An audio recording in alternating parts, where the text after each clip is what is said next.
तो हमने बताया था कि मानव शरीर में 206 हड्डियां पाई जाती हैं। 206 हड्डियों से हमने शुरू किया था। अच्छी कंकाल के बारे में कल आपको बता दिया था। आज हम उपांगी कंकाल यानी अपेंडिकुलर स्केलेटन सिस्टम के बारे में चर्चा करेंगे। तो आइए शुरू करते हैं। जैसा कि आप देख रहे हो डायग्राम बना हुआ है। डायग्राम उतना अच्छा बन नहीं पाया पर आपको समझाने के लिए काफी है। 206 अस्थियां पाई जाती हैं। 206 अस्थियों में 206 अस्थियों में 80 के बारे में कल हमने चर्चा कर ली थी। आज 126 अस्थियों के बारे में हम चर्चा करेंगे। अक्ष के बारे में आपको बताया गया था कि जो केंद्र से संबंधित भाग हैं, तो आपके केंद्र में जो हिस्से हैं काल तंत्र का, उसके बारे में चर्चा की गई। और उपांगी यानी आपके हाथ, पैर, आपके कंधे, आपके आपके कमर की जो हड्डियां हैं उनके बारे में चर्चा की जाएगी। यहाँ टोटल 126 अस्थियां के बारे में चर्चा करनी है। 126 अस्थियों का जो बाइफरकेशन किया गया है वो है मेखलाओं में और पाद में, गिर्डल्स गिर्डल्स और लिम्स कहा जाता है। तो मानव शरीर में मेखलाएं दो प्रकार की होती हैं। एक होती है अंश मेखला, एक होती है श्रोणि मेखला। अंश मेखला वाला भाग शरीर का ऊपरी हिस्सा जो होता है, अग्रभाग, यानी जो कंधे की जो हड्डियां होती हैं, कंधे की हड्डी और आपके पीठ में जो हड्डी होती है, यानी मानव शरीर के अग्रभाग में उपस्थित कमजोर अंगों या कोमल अंगों की सुरक्षा के लिए जो मजबूत हड्डियां बनाई गई हैं उसे मेखलाएं कहा जाता है, अंश मेखला। और आपकी कमर में जो हड्डी कमजोर हिस्से को मजबूती प्रदान करने के लिए, सुरक्षा प्रदान करने के लिए होती है, उसे कहा जाता है श्रोणि मेखला।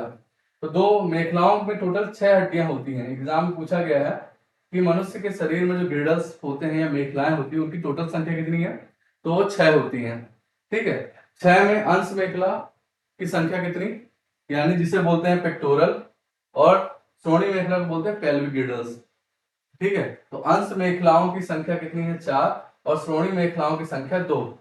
4 कैसे, 1, 2। ठीक है, ये अग्रभाग में स्थित है आपके कंधे की, और आपकी जस्ट पीठ में जो हड्डी है, ठीक, पीठ की जो संरचना है उसमें जो हड्डी पाई जाती है उसे अंश मेखला के अंतर्गत रखा जाता है। और आपके कमर के नीचे, ठीक है, जो हिप्स है, आपके कमर के नीचे जो हड्डी पाई जाती है उसकी मजबूती के लिए, कमजोर भाग या कमजोर कोमल अंगों की सुरक्षा के लिए जो पाई जाती है, 2 हड्डियां पाई जाती हैं दोनों तरफ। ठीक है, एक और एक, तो उसे श्रोणि मेखला कहा जाता है। अंश मेखला में स्कैपुला और क्लेविकल।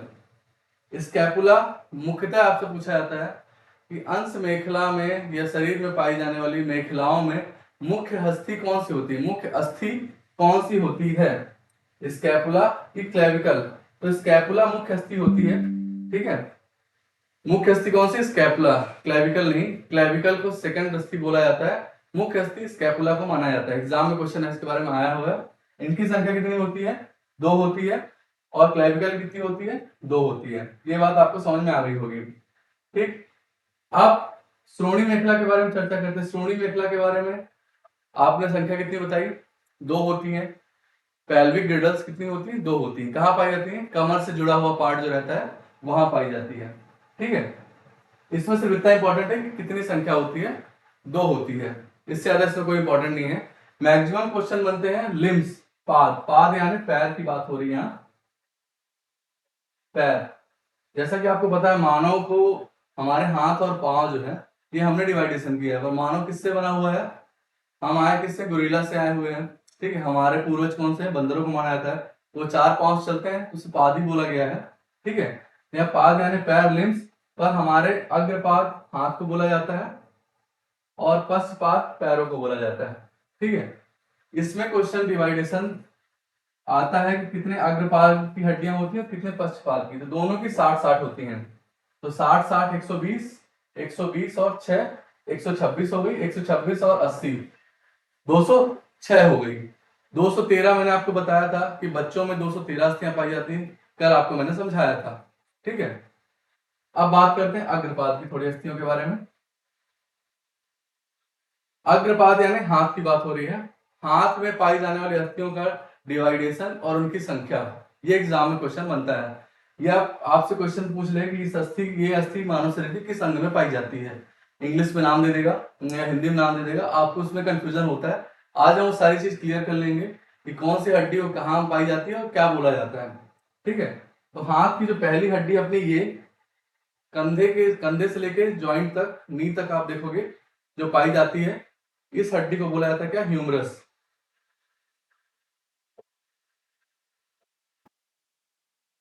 ह्यूमरस कहा जाता है। अब इनकी संख्या कितनी है, एक इस हाथ में है, एक इस हाथ में। ये मजबूत हड्डी है, बड़ी हड्डी है, इसलिए सिर्फ एक है, सिंगल हड्डी कहलाती है ह्यूमरस। तो एक इस हाथ में, एक इस हाथ में, टोटल संख्या कितनी हो जाएगी, दो।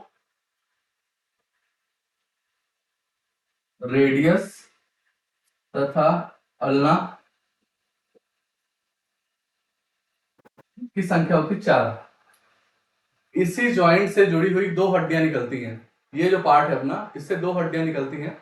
रेडियस एक हड्डी आती है यहां से, ये हड्डी जाएगी आपके अंगूठे से जुड़ी हुई होती है रेडियस, और अल्ना आपकी मिडिल, ये सबसे छोटी वाली उंगली होती है, उससे जुड़ी होती है। ठीक है, तो आपके कंधे से जुड़ी हुई जो हड्डी कहलाती है वो ह्यूमरस कहलाती है, और ह्यूमरस के नीचे जो दो हड्डियां पाई जाती हैं, रेडियस और अल्ना, यानी दो हड्डियां पाई जाती हैं। हमको समझ में नहीं आता, पर आप अगर ढंग से टच करोगे तो आपको महसूस होगा अलग अलग पार्ट डिवाइडेशन है।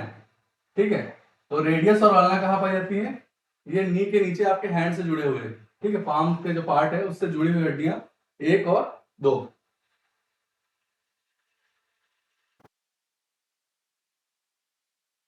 फिर है कार्पल्स। कार्पल्स कैसे, अब आपने ये बता दिया, ये बता दिया, और ये जो आपकी कलाई है, कलाई जहां से जुड़ी हुई है, ये पार्ट, ये पूरा जो पार्ट है, इसे कार्पल्स कहा जाता है। ठीक है, कार्पस में आठ इस हाथ में होती हैं, आठ इस हाथ में होती हैं, तो टोटल कितनी हो जाएंगी, 16 हड्डियां। फिर है अगली मेटाकार्पल्स।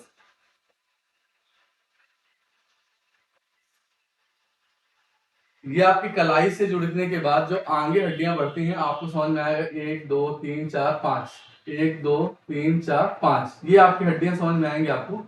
तो पांच हड्डियां होती हैं इस हाथ में, पांच इस हाथ में होती हैं, तो टोटल 10 हो जाती है। ठीक, अब यहाँ समझ में नहीं आ रहा, अगला नीचे जा रहा है, अगला लिख देता हूं यहाँ, फैलेंजेस। फैलेंजेस, ये जो उंगलियां हैं, आप उंगलियों की संरचना को देखोगे तो आपको समझ में आएगा, इसमें कहीं ना कहीं डिवाइडेशन है। ठीक है, एक उंगली में तीन भाग हैं, एक दो तीन भाग। ठीक है, तीन भाग में डिवाइडेशन है, 3 6 9 12, और अंगूठा आप देखोगे एक पार्ट ऊपर है और एक नीचे। ठीक है, तो टोटल कितने होते हैं, इसमें सिर्फ दो ही होते हैं, और उंगलियों में कितने होते हैं पार्ट, तीन होते हैं। तो इधर 12 और ये दो, 14, एक हाथ में 14 हड्डियां, एक हाथ में 14 हड्डियां, टोटल संख्या कितनी हो गई, फैलेंजेस की संख्या हो गई 28। अब आप जोड़ लो इसे, 28 दो 30, 28 दो 30, 4 34, यहां मैंने 10 लिख दिया है, 34 और 16 कितना हो जाएगा आपका, 50, और 50 10 60। तो आपने बताया अग्रपाद में पाई जाने वाली जो हड्डियां होती हैं उनकी संख्या होती है 60, और 60 को कितने भागों में बांटा गया है, 5 भागों में बांटा गया है, जिन्हें क्रमशः ह्यूमरस, रेडियस आल्ना, कार्पस, मेटाकार्पस और फैलेंजेस कहा जाता है। उम्मीद है आपको समझ में आ गया होगा कि हाथ की जो हड्डियों की संरचना है वो कैसे बनी हुई है। ठीक है, अब बात करते हैं पैरों की हड्डियों के बारे में।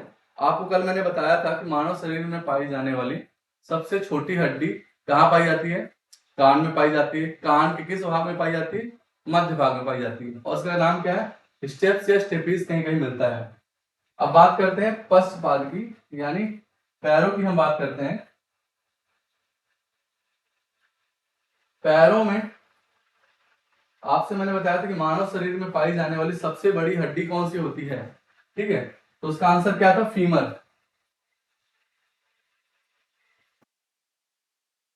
आपके कमर से लेकर आपके घुटनों तक, पैर के घुटनों तक जो हड्डी पाई जाती है उसे फीमर कहा जाता है। यह सबसे बड़ी हड्डी होती है, और इसकी संख्या दो है। दो कैसे, एक इस पैर में, एक इस पैर में। फीमर मुख्यतः जो हड्डियां होती हैं, हड्डियों का जो मजबूत पार्ट होता है वो बाहर होता है।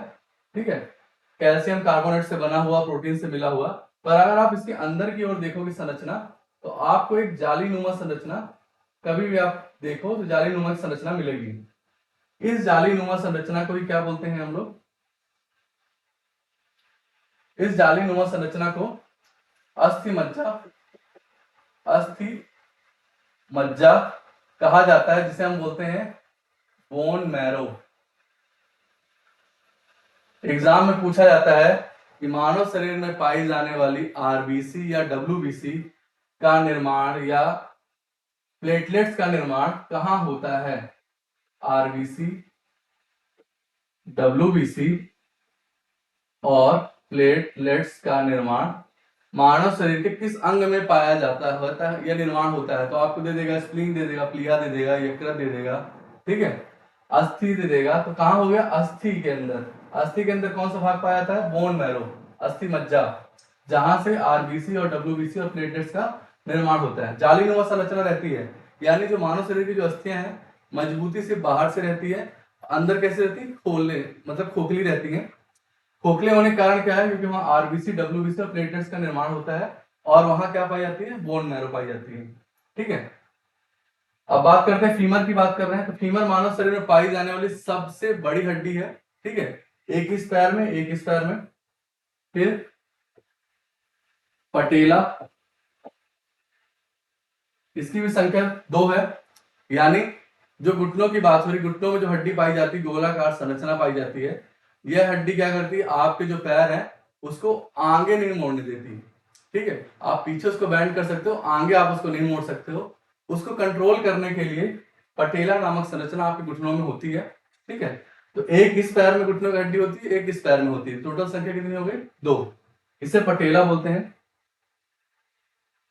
फिर है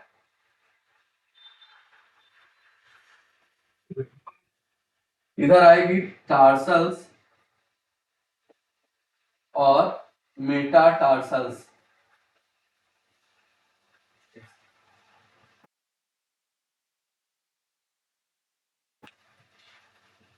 टार्सल्स बाद में आएगी, पटेला हो गया। पटेला की संख्या आपने कितनी बताई, 2। इधर आएगी पहले टीबिया और फेबुला। टीबिया और फेबुला, जिस प्रकार रेडियस और अल्ना थी हाथ के घुटनों से जुड़ी हुई हड्डियां आपके पंजे तक जाती है, उसी प्रकार पैर में होती है टीबिया और फेबुला हड्डियां पाई जाती हैं। टीबिया और फेबुला, इनकी भी संख्या 2 होती है। जिस प्रकार रेडियस की संरचना आपके पैर अंगूठे तक गई थी हाथ के, और अल्ना की संरचना गई थी आपके छोटी वाली फिंगर तक, उसी प्रकार टीबिया और फेबुला घुटनों से लेकर पंजे तक जुड़ी हुई 2 हड्डियां पाई जाती हैं, ठीक है। तो 2 इस पैर में, 2 इस पैर में, तो टोटल संख्या कितनी हो जाएगी इसकी, 4, ठीक है। तो टीबिया और फेबुला की संख्या कितनी हो गई, 4। फीमर हो गया, पटेला हो गया, टीबिया और फेबुला हो गया। अब आएगा, अब यहां समझ में नहीं आ रहा है, इसको अपन थोड़ा मिटा देते हैं।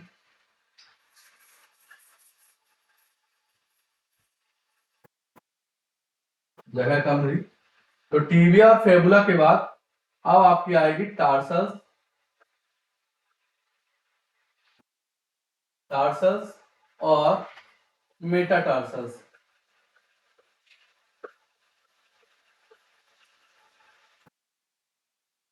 जिस प्रकार हाथ में आपकी कार्पल्स थी, यानी जिसकी संरचना कार्पल्स थी, 8 थी, इस हाथ में 8 थी, इस हाथ में 8 थी, तो टार्सल्स उसी प्रकार आपके पंजों से लेके जो आपके टखने के नीचे वाली हड्डी होती है उससे जुड़ी हुई संरचना जो होती है उसे बोलते हैं टार्सल्स, ठीक है।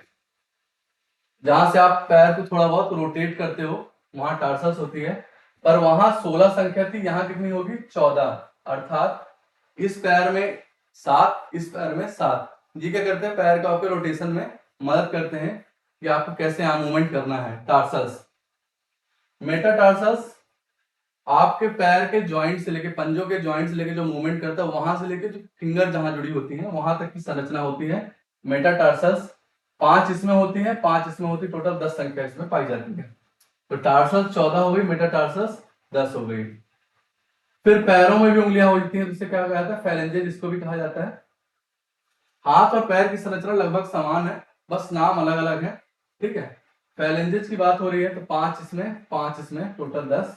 इसमें भी होते हैं। ठीक है, तो 60 हड्डियां आपने पैर में पढ़ी अग्रभाग में और 60 पश्च भाग में पढ़ी आपने। टोटल 120 हो गई, कहाँ? पैरों की हो गई।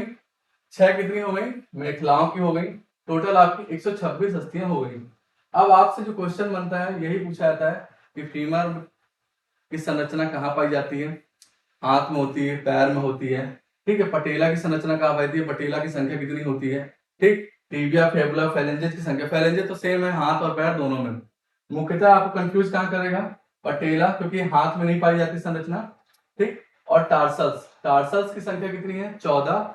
और इधर कार्पल्स की कितनी संख्या है? हाथ में 16। यही थोड़ा बहुत डाउट क्रिएट होता है। उम्मीद होगा आपको समझ में आया होगा मानव शरीर की जो हस्तियां हैं, उसकी संरचना। मिलते हैं अगली क्लास में। Thank you.